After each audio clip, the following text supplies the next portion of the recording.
Hello, friends. Today I want to talk about death and grief because people in my workspace, patients of mine, and people in my field lately have been affected by death. We live in a society that has no room for death. There is really literally no place for death in our modern Western societies. It's medicamentalized, so people die in hospitals with medications and we have a lack of rituals. Like very often funerals are meanwhile pretty lonely. Just the very, very small inner circle is allowed to go to a funeral, not a larger community. Sometimes yes, sometimes no.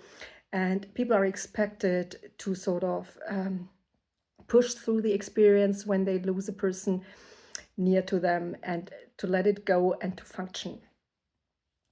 And this, of course, harms our souls.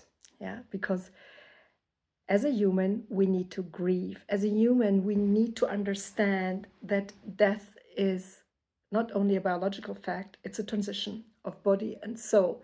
I have talked to many patients of mine who have experienced near-death experiences. And I find it so fascinating because the people who are believed in that moment to pass through the portal of death, or who are already believed to be death, experiencing everything, they really witness everything which is happening around them, and they are flooded with higher wisdom, higher perspective, and love. And what I sort of hear from all of them is that death loses its threatening to them, and most of them actually would not like to return to Earth, but they have to.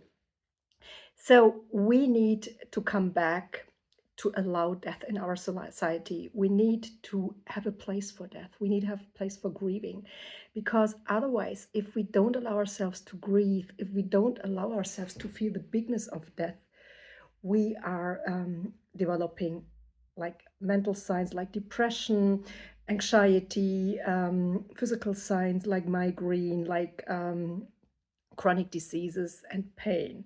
So if you are in a phase right now where you are facing the death of someone you love, a person, an animal, or the death of a situation in your life, a life transition, allow yourself the grief, allow yourself to feel the bigness of this.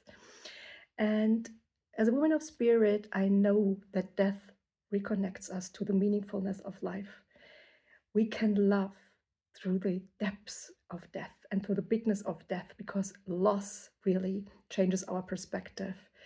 We become better leaders because we become more compassionate with ourselves and others, better lovers, better partners, and better parents. So let us all become a society who creates rituals and support for people who are grieving and who are affected by death.